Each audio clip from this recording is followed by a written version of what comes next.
Hi guys, Every Knife Guy here with another paracord tutorial for you, and today I want to show you a different method of joining two cords. And if you watched many of my paracord videos before or been watching the channel for a while, you'll probably know that I am a bit of a believer in the good old-fashioned melt the ends, wedge them together, you're done jointing method. That's my short term for it. And that works pretty well, particularly for aesthetic purposes if you're just doing decorative kind of work. But if you want actual strength, I want to show you a different method which is actually really, really strong. You can see how I've joined these two cords here. And if I wrap my fingers around like that and give them a really good tug on there, I don't know how much force I'd be exerting, but it takes a good old yank before that comes apart. If that had been just joined together with a little push, that would have come apart way sooner than that, probably on the first tug. So very, very strong. Obviously not strong enough to go rappelling on. Use sense, please. But yeah, definitely much stronger than the usual jam them together. So let's go ahead and use these two cords here to demonstrate it. And it is a little bit tricky to do. I'm not promising this is going to work first time. But I will show you honestly the first take of this and see how we get on. It's going to be a little bit difficult to do on camera as well, but let's see how we go. So the first thing I'm going to do is we have, as I say, two cords here. It doesn't matter the length. This is just for demonstration purposes. And as you can see, these are raw at all four ends. So I'm going to take these two ends here. And the first thing I want to do is seal these ends. Now we want these to be as pointy as possible when they're sealed, so that they're nice and simple to weave through a small hole. So what I'm going to do is just cut this afresh. Now I'm going to try and watch this on camera, guys, but I'm also going to be trying to work off camera too. And this could all just get a little bit messy. So what I'm going to do is just cut this at an angle first of all, so that if we do this, let me just show you this first of all. If I cut that at an angle, you can see our material is thinning out as we get to the tip here.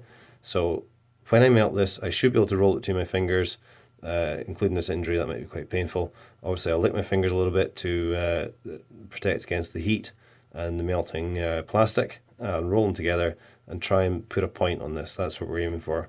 So let's try and get as good a point on it as we can.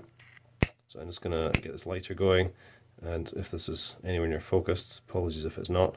Just going to start melting that gently, not too fiercely.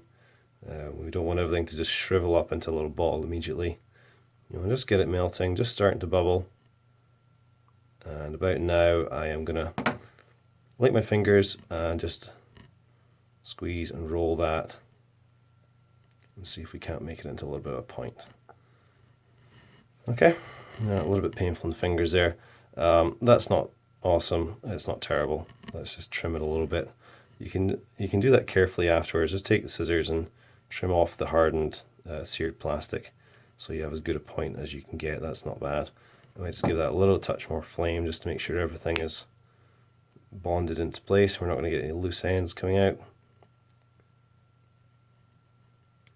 Okay, I think that's good enough for now. Go ahead and do the same with the orange. So we're just going to snip that down. Oops. Snip that down there. Oops.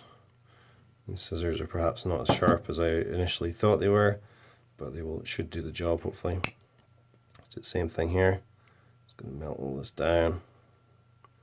Now, the way I've cut this actually should work a little bit better for our purposes to making a point.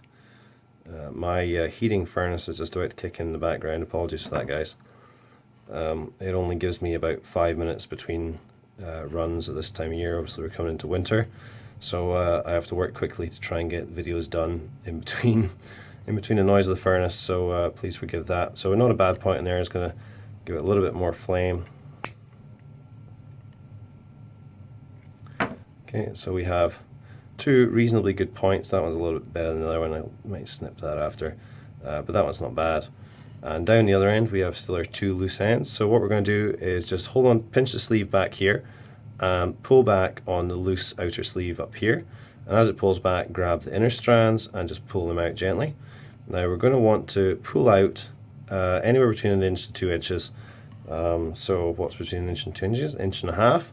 Let's cut off approximately 1.5 inches, like so. Nice clean cut. So the way to get that loose outer sleeve without the inners is go back to the start here, pinch here and just push up gently. And when you get back to the top, you should feel about this point here that the innards are now non-existent. So our innards are now down to here, and you can see we have a nice empty sleeve there. Okay, now to finish this off, I'm just going to very gently bring the flame close to the end, but by no means go crazy on melting it. I just want to add a little bit of heat just to seal the ends so that we get kind of a nice kind of crust on the edges of the fibers there, so there's no fraying, and just so that the hole in the cord stays open like so, and it's a little bit stiffer. You can see that's a little harder to compress. The last thing we're going to do here is we're going to make a small incision.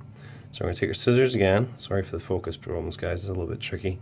And just down from the end here, we're going to go in and we're going to make a snip. Now try and not mess this up, guys, because this is the most important part.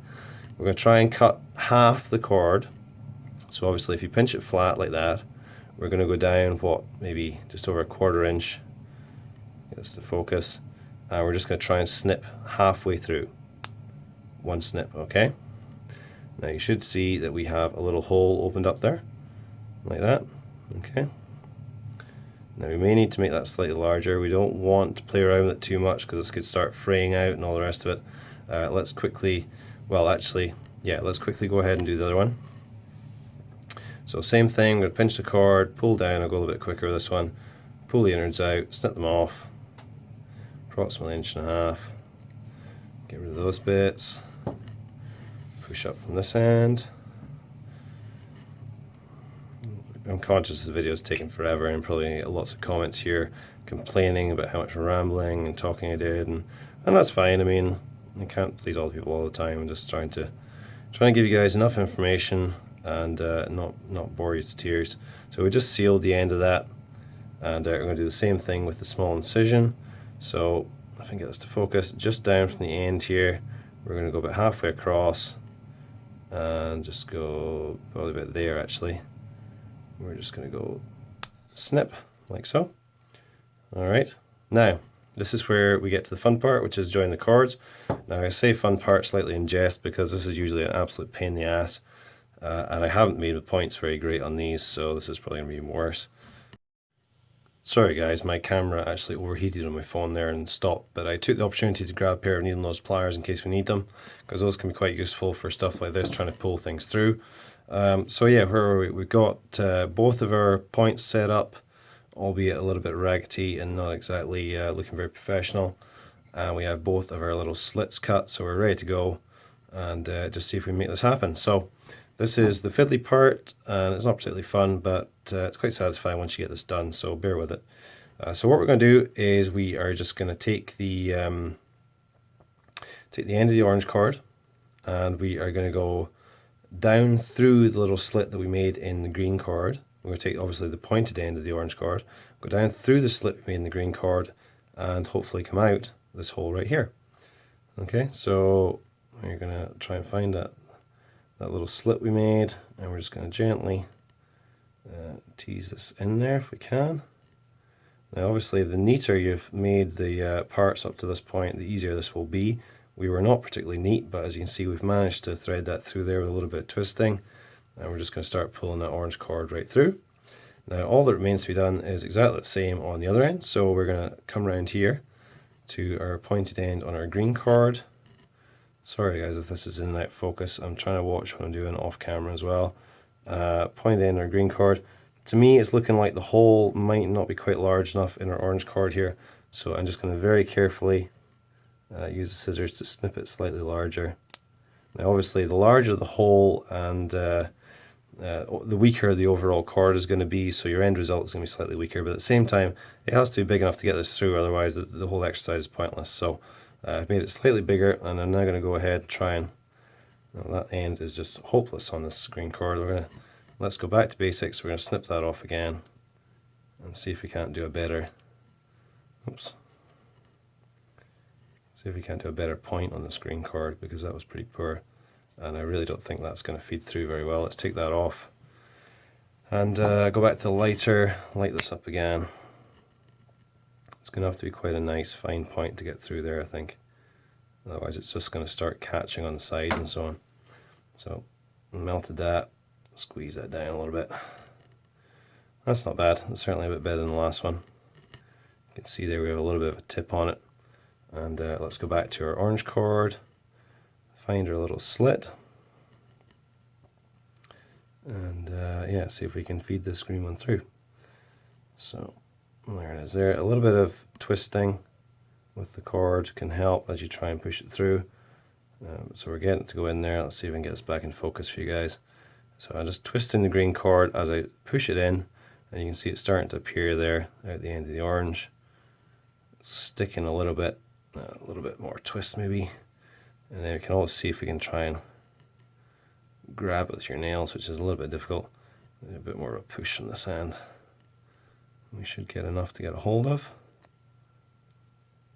Try and push the orange one back. This is very fiddly, guys, but once you get it through, it's plain sailing from here. There we go.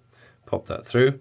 So now, although I've got this a little bit tangled, you can see what is going on here. I'm just going to start pulling through the green.